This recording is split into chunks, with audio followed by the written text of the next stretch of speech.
Today it's time for a professional match of StarCraft 2, and what I've got for you is a Protoss versus Protoss on Acropolis. Spawning here in the bottom right hand corner of the map and playing with the red Protoss probes. From Germany, we're looking inside of the main base of Showtime. And his opponent in the opposite corner with the blue Protoss pieces from the Netherlands, we have none other than Harstem. Alrighty. Now, normally this would be the point in the video where I go over all of their tournament accomplishments, but the thing is, I mean, I've casted literally dozens of games from both of these players. Just take it from me, okay? They are very good when it comes to playing with the Protoss pieces. As we'll be making this video, Harstem is considered to be the rank 38 in the world on Aligulek, and Showtime is considered to be the rank 16.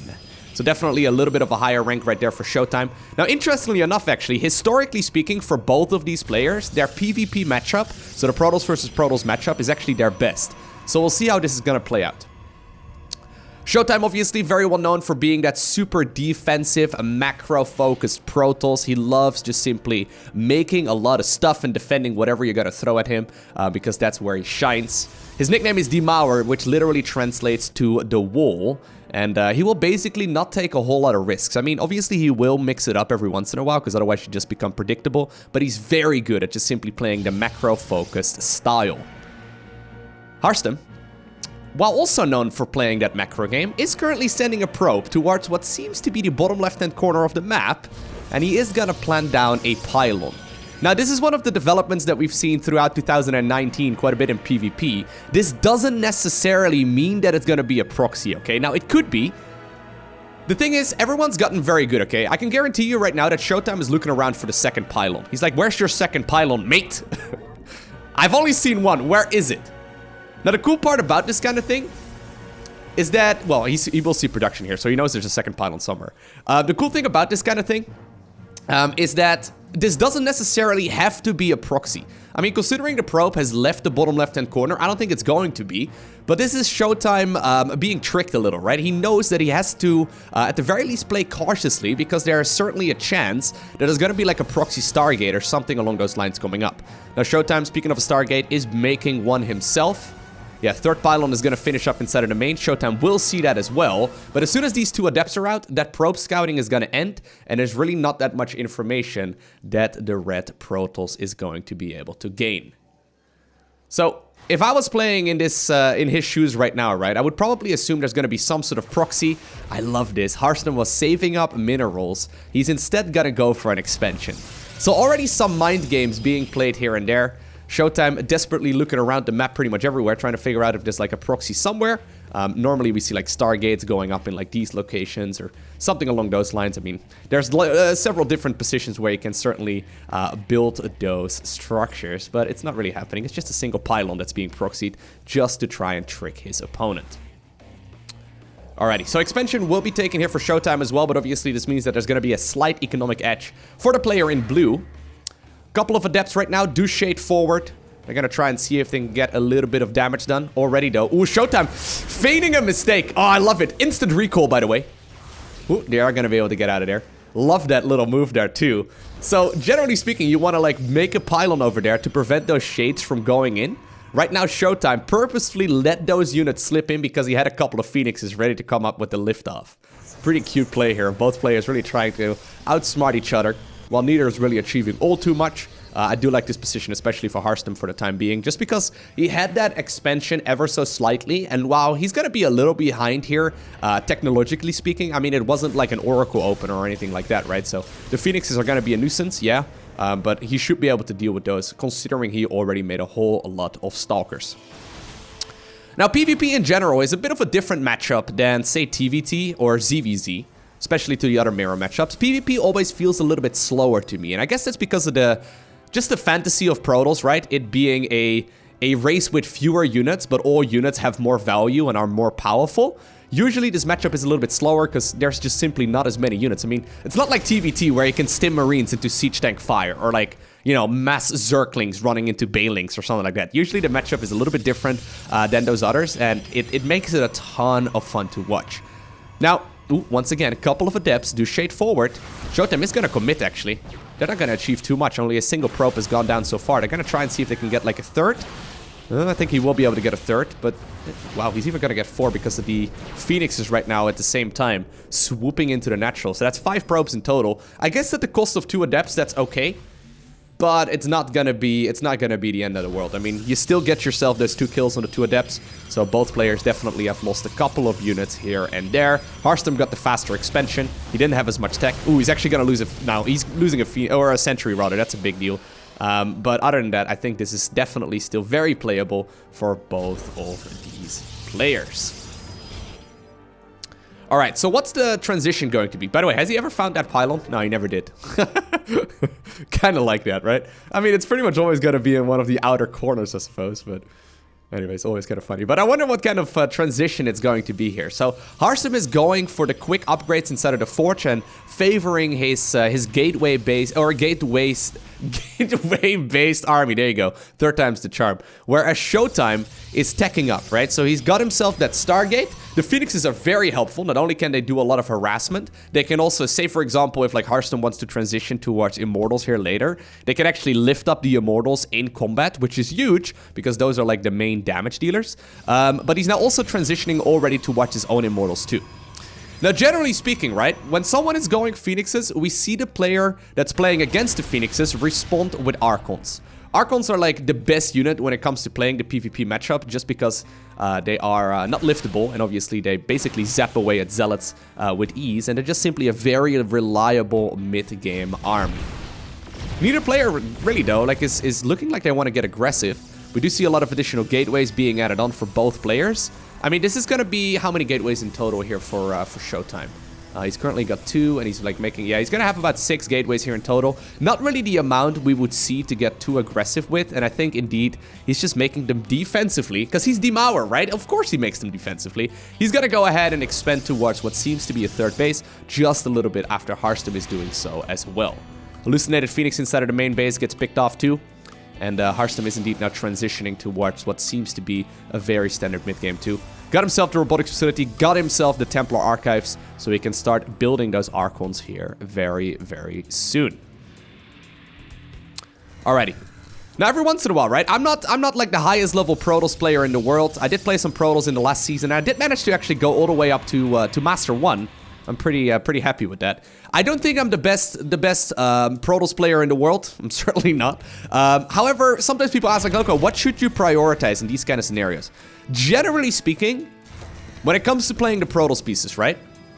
You want to make the most gas-heavy units. I know that's like very basic advice, but if you're first climbing up on the ladder, generally speaking, it's good to go very gas-heavy units. Once again, actually, ooh, some brilliant pickups here by Showtime. Got himself, I think, 1 Sentry and then also... either was it like 1 Sentry and 1 High Templar? No, it was actually going to be 2 High Templar. Okay, very nicely done. But you want to go for those high gas heavy units. It's the best way of playing it out at lower levels especially. Just spend all your gas on these big beefy units and then replenish whatever else you have left with Zealots, right? Like if you have minerals left over, just add a whole bunch of those charge lots into the mix as well. Obviously, you don't want to go on a mass sentry army. I mean, the tickle beams could be terrifying. But Archon Immortal Zealot is really good for a reason. It's pretty straightforward to play as well. I mean, obviously not at this level, because they are working on all kinds of minute details and they're trying to min-max to the best of their abilities. But yeah, just make a lot of Archons, make a lot of Immortals, and just mix in Zealots whenever you have leftover minerals. Okay, so here's that Prism. Now, this Prism actually could be a bit of a disaster, right? 2 Immortals in there, they do a lot of damage. And considering the air army is dominated here by Showtime, he's going to have a hard time dealing with these units. Now, you know what? The Prism out of position. Yep, it's not going to happen. 2 of these will end up going down at the cost of 9 probes. I think I would trade 9 probes versus 2 Immortals and then also 1 Prism, right? Because this now opens up the opportunity for Harstem to potentially go for a bit of a counterattack as well. 2 Zealots apparently brave enough to walk into the opponent's mineral line. Not really going to achieve that much. But obviously, while you lose a couple of probes, you can quite easily replace those. Whereas the gas-heavy units, they are very, very valuable. Blink? No blink? Okay, no blink. Upgrades, though. Very even for both players. Even though they took very different roads to getting to these upgrades, we can see right now that the 3-3... is, oh, well, I guess it's just +3 weapons here for both players. But they are lined up very, very nicely. 4th Nexus already being acquired, and the same is going to be said here for Showtime. we've got ourselves a really nice macro game of PvP. Neither player wants to commit to a fight. Did he? No. Hold on. That's the other player. That's the one in blue once again. Did he ever see the... He's gonna see it. Yay! There you go. He will finally be able to explain the first 2 minutes of this game. But anyways, neither player seems to want to commit too much. I mean, Showtime looks like he wants to go for a move out right now. But he also plants down a 4th Nexus on the back of this. Yep, no. He just moves a little bit, trying to trick his opponent into thinking he's going to move out, but he's not actually moving out. Prism, though, did make his way across the map. So Hearthstone is going to be able to unload some Zealots into the main base here of the Protoss player in red. But I don't like this too much. Nah, that Photon Cannon dealing so much damage already. And Immortal being utilized too. But most of that Protoss army can definitely be caught off guard here. I thought maybe Hearthstone was going to try and move up that ramp. Not going to be the case. Neither player really taking a gamble here. Alright, so very macro-focused style here. There's not a lot of PvPs actually that go this way. Generally speaking, it's going to be one player that plays aggressively and then one that has to defend. And usually we get these crazy stare-offs between all of these glowy boys, all of the Archons and the Zealots and the Immortals and all that. But now both players have actually managed to expand towards 4th bases relatively unscathed, right? I mean, yeah, there's been some resources lost here and there. And yeah, I do like this position for Showtime a little bit better than the opponent. But both players have a ridiculous economy, and they're both going to be able to max out in just about a minute. Okay, Disruptors are going to be the name of the game right now for Showtime. Prism, by the way, will get picked off here eventually. Once again, I love Phoenixes, right, in this matchup. It's so good. Once again, they're getting so much value. Now, a couple of Dark Templar are added into the mix as well. This can be a little bit of a nuisance, but since there are already Photon Cannons set up, and since now there's also an Observer flowing above, I think that this is going to be dealt with just fine. Anyways, both players right now, after they've got themselves sufficient amount of glowy boys, so 6 apparently is the magic number here for both. If you go like 8 or 9 Archons, sometimes they have the tendency to like bump into each other, and it's very awkward because then they don't fight. Like on paper, more Archons is better than fewer Archons, but since they're so big, they have a tendency to bump into each other because they have like such short range. So apparently 6 right now is the magic number where both of them will start transitioning towards additional Disruptor production instead. Oh man, I'm smiling already. We've been leading up to a climax, right? I love these super macro focused games because this is like relatively undiscovered territory for a lot of games of StarCraft. Not a lot of games, like not a lot of players give each other so much respect that neither of them want to fight, if that makes any sense. Like basically if you give your opponent enough respect and you assume they're going to be able to defend your push, it doesn't make sense to push because the defender's advantage is noticeable, right? Just because units like, for example, the Disruptor will spawn close to the combat, if you fight on your opponent's side of the map, it will hurt a lot. You don't really want to do that. Now, maybe it's also because Showtime has had a nice little advantage here for a little while. I mean, if we look right here at the Zealot count especially, that's where that's noticeable. Always got to be careful, actually. Hearthstone, that is. His army a little bit off guard. Couple of Zealots now. Well, I guess the advantage in the Zealots. They are maybe going to utilize themselves when it comes to running towards the natural. Archons are currently trying to defend the 4th base, and that means apparently that these Zealots are going to try their very best. Hearthstone needs to be cautious here with that Disruptor hit. Yeah, you don't want to kill your own unit, so he got a little bit of work done. But while right now he's scrambling to kill all of these Zealots, and he's going to be able to do so just fine, Showtime has found an opportunity to move towards the 4th base. Now keep in mind, these Disruptors, they are amazing at zoning. Oh, there they go. Good splits though for the time being. Ooh, Disruptors fighting Disruptors. And it looks like that advantage that we saw for Showtime previously has been closed for the most part. Nicely done there by Hearthstone. Love the addition, by the way, of the Oracle. Like, Oracles are so good here. Revelation, just simply showcasing where that beefy part of the army is at. Very big. Hearthstone right now, though, he's had enough. He's got himself that speed upgrade, and actually a ton of Dark Templar have been warped in as well to maybe go for the counterattack. But anyways, he got the speed upgrade right there on the Prism. The Gravitic Drive, I believe is what it's called, and he's going to try and start boosting into the main base here. And that's where already the Stargates of Showtime are producing Tempest. At the same time, we also see a Mothership coming up here for Hearthstone, and he's actually now transitioning towards what seems to be like carriers. So it's going to be carriers versus Tempests. One Tempest already out is going to be spotted immediately. Let's see if Hearthstone maybe wants to make a choice to transition into something else. Showtime, though, always playing so conservatively, right? Like, I mean, if you look at the supply counts right now... By the way, oh my god, these two Archons.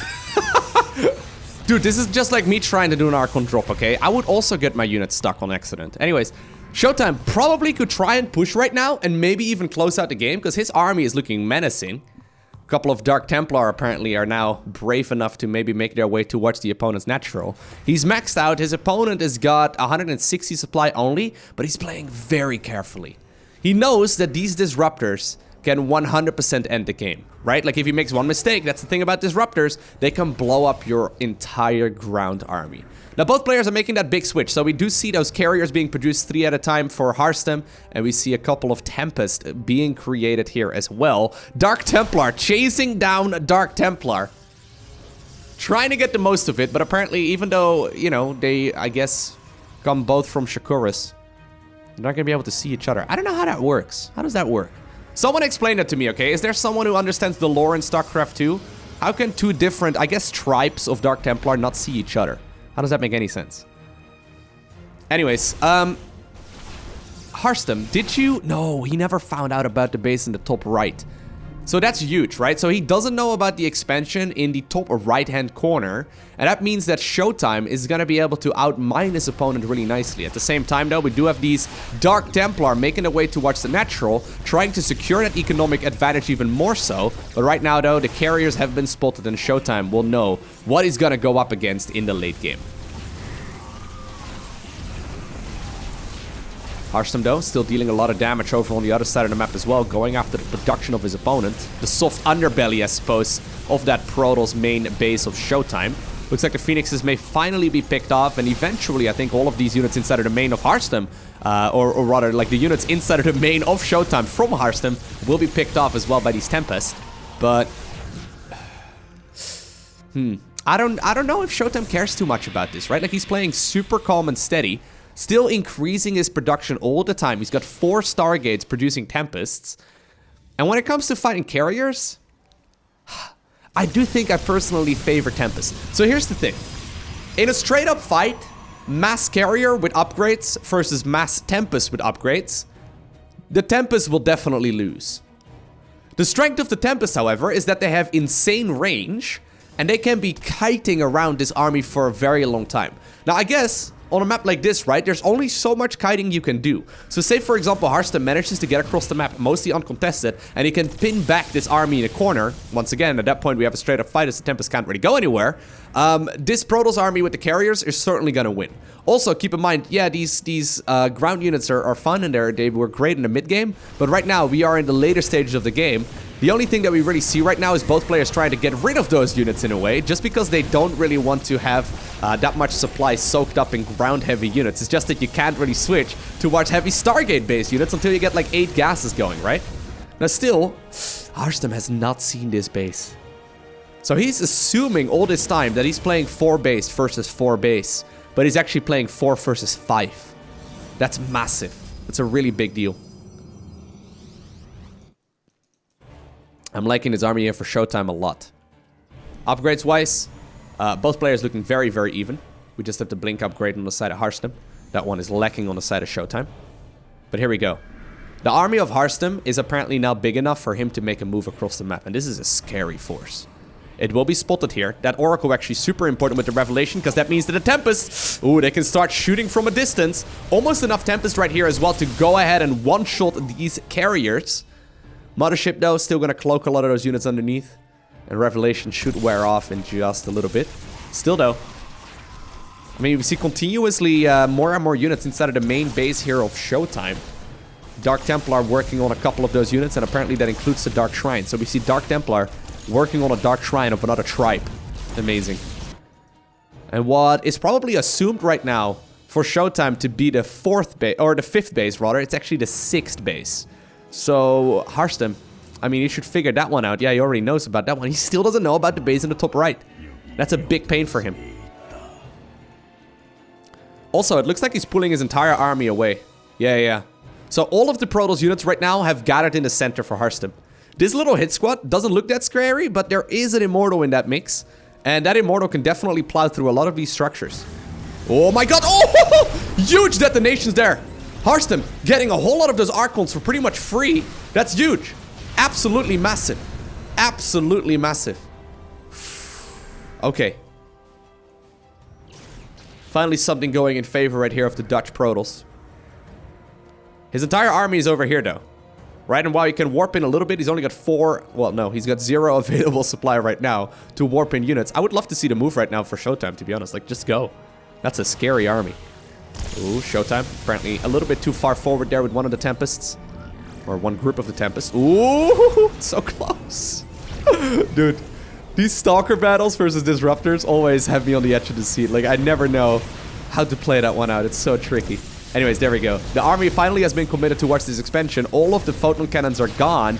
And while indeed Showtime is going to take some losses here, he still has a really scary army. Harstem, though, smelling blood in the water. Gotta blink away, didn't blink away. So that does mean a couple of those Stalkers get picked up. At the same time, a lot of the probes are being killed on the left-hand side of the map. And while Harstem is now chasing down this army, he's trying to force it to be pinned back. Oh, he's target firing, though. Look at that, actually. The range of the carriers is massive. He's getting the kills on most of these Tempests. Really nicely done. The Rico is actually forced right now, too. Harstem does take a really nice advantage here as far as the armies go, but he lost the base. He lost the base, and he now also finally found out about the expansion in the top right-hand corner. I think he needs to continue piling on the pressure. I don't think he can really sit back at this point. I mean, he's trying to secure another expansion, I suppose, but there's really not that much mining anymore for Harstem. In total, he's lost 63 workers. That's huge. Carriers right now chasing down the mothership. Showtime, though, he knows he's got the superior economy. All he needs right now is time. If he gets more time, he's going to be able to produce more units. I don't think, though, that Harstem is going to give him that option. Oh my god, spawn killing a Tempest. That's not something we see all too often, right? Look at this army. Absolutely blowing everything up. Also, we've now had enough time where pretty much all of these carriers have rebuilt their interceptors, and finally Showtime is starting to take a lot of losses. Even going after the fleet beacon right now is Harstem. And that means no more Tempest or carrier production now. Ooh, I've got a feeling that some of these ground units will get picked off, but at the same time, Showtime has sent over all of his leftover ground units, other than these 2 Disruptors, to go towards what was previously known as the 3rd base of Harstem. And I say previously because I don't think this expansion is going to live for all too much longer unless Harstem decides to go for the recall. He's instead just going after the base here, but there's still 2 mining expansions on the right-hand side of the map, right? I mean, the main and natural may have run out, but this base obviously was pretty scary. There's just not that much mining. I think that Harstem needs to go back. I think he needs to recall here at some point. Big Disruptor hits once again, picking up a lot of these probes. Okay, there we go. Recall has been forced. He's going to go after this base instead, and apparently Showtime immediately recalls away himself as well.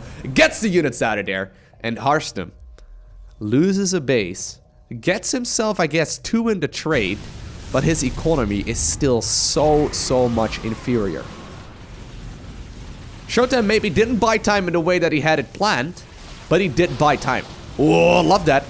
Those force boots actually really good. Once again, a lot of these valuable ground units are picked up, but... It's mostly Stalkers right now. Stalkers at this point in the game, not great. I mean, when there's this many Disruptors available...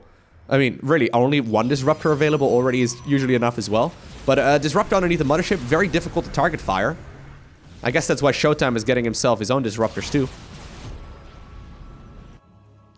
Look at that. Zealots right now being warped in. These are Desperation Zealots. He's been throwing away a lot of resources for a very long time. But once again, right? Showtime trying to kite. There you go. Nicely done. Trying to get himself the best of it. The mothership in blue did end up putting up its time warp. Nowadays also reduces the attack speed of the units. But here we go. I think that Harstem needs to commit. There's only so much static defense over here. Oh, the Disruptor hits on the left-hand side. Really nice. Getting rid of a couple of those Stalkers. Tempest still trying to make the most of this scenario. Showtime now also apparently suiciding in a couple of his units. But I think there might just be a little bit too much for the German Protoss. He's had the economy advantage pretty much the entirety of the game. And I think the fact that Harstem did not see the base in the top right-hand corner until it was already like halfway mined out is what lost him this game in the end. Wonderful match there by Showtime. Congratulations. Well done. I hope you enjoyed watching this PvP. If you did, hit that like button. If you want to see more, hit that subscribe button. But for now, I want to thank you for watching. Have an amazing day. Do not forget to smile alright. And I will see you once again in the next one.